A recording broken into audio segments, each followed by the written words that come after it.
Hello. Welcome to my vlog.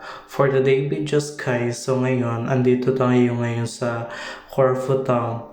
Dito kami pinasyal ni Chef para maaliw naman kami. Kaysa parati kami na sa bahay. So ngayon guys, andito na kami.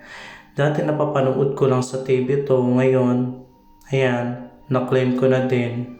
Ang dami ngayon guys na mga tao dyan, dami na mamamasyan, at saka ang daming mga tourist. So ngayon guys, naglalakad kami ngayon. Hindi namin alam kung saan kami pupunta. Ayan, sinusunod lang namin ang aming head chef. Ayan, palakad-lakad lang kami. Para kaming silok na hindi namin na alam kung anong gagawin namin. So ngayon guys, patingin-tingin na lang kami ngayon. At least once na pumunta kami dyan sa Corfu Town Grace, alam namin ang gagawin namin. So ngayon na nagmamasid-masid na lang kami. Hindi namin nakalain na andito na pala kami. Hindi namin alam kung ano yung mga dapat namin bilhan dyan just in case na meron na kami sahod. At saka mga dapat bilhan. So ngayon guys, kung makikita nyo man dyan sa mga side by side, marami talaga mabibilahan dyan. Like, ayan, mga kitchen, mga memorable na dapat i-dalhin. At least, once na umalis na kayo dito sa sa Corfu Town na yan, at least meron kayong mabitbit na mga memorable. Kasi ang dami talaga dapat mabibilihan. So ngayon guys, napadaan kami pala dito.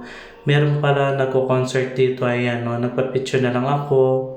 Kasi dati nakikita ko lang sa Facebook. So ngayon, na-meet ko na as a person. So ngayon guys, ay no, pack na pack.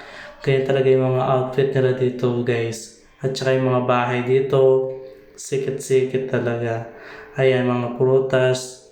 Hindi mo akalain na yung iba, hindi ko nakikita sa Pilipinas. Dito, marami talaga mga prutas na hindi mo nakikita sa Pilipinas.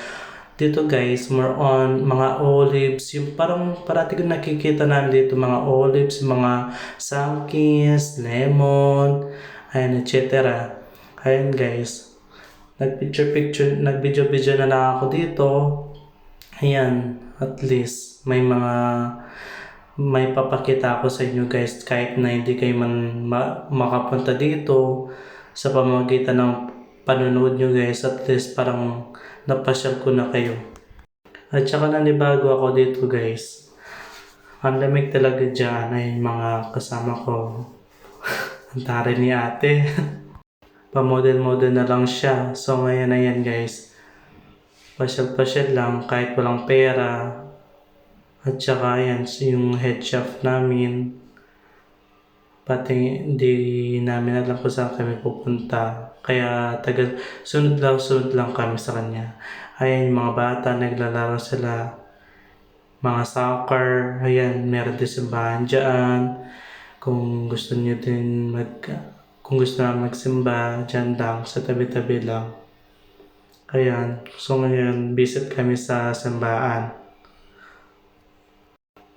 Ayan, so ngayon patingin-tingin si ate, ayan o, pak na pak yung kanyang lipstick.